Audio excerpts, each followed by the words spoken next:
Father,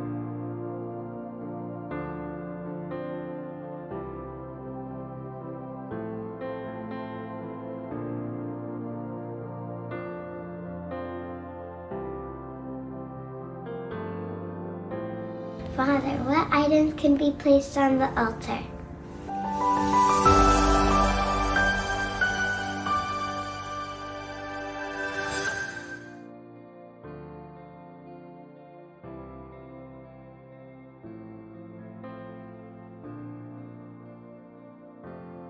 Hi, my name is Father Tim, and welcome to this segment of Wonders of the Mass. Last time we learned about the altar and how that's a place where we as God's family share this sacred meal.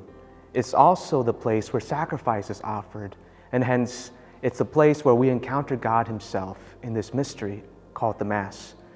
We also learned about how the priest would vest himself in these sacred garments as he prepares to offer the sacrifice. So too, the altar, a very special place, has vestments that we also place on.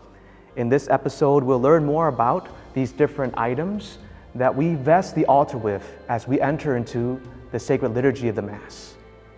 The altar, as we have learned, is a symbol for Christ. It's typically made out of stone and also immovable, but we also have wood as a material for some of our altars. It's a place where God encounters us. It's on top of this altar in which the bread and the wine is consecrated at Mass and becomes for us the body and blood of Jesus Christ. First, you'll notice that every altar is vested with a white altar cloth. Now, depending on the liturgical season, sometimes you might see different colors such as green or violet or red, depending on the liturgical feast. But most importantly, it has to be white, which is on top, because as we know, the white garment represents Christ just at our baptism, His purity and the cleansing power of baptism. It also represents the shroud that wrapped Him as He laid in the tomb. Secondly, you'll notice that there is an altar cross, in which most of the time it's on the altar. It can lay flat or standing like this one. We also see a crucifix behind me as well.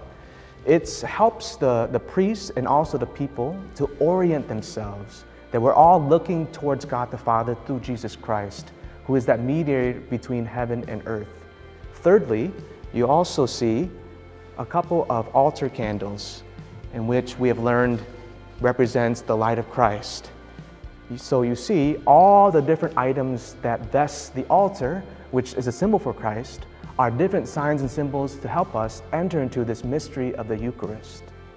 As we enter into the introductory rites of the Mass, I hope that this time around, when we learn about the different items that are used to decorate the altar, helps us to understand and realize the meaning of the Eucharist, the sacrifice that are occurring before us, all the signs and symbols that help guide our hearts to worship of God. I'm Father Tim. Thank you for joining me in this segment of Wonders of the Mass. And remember, when you leave the Mass, live the Mass.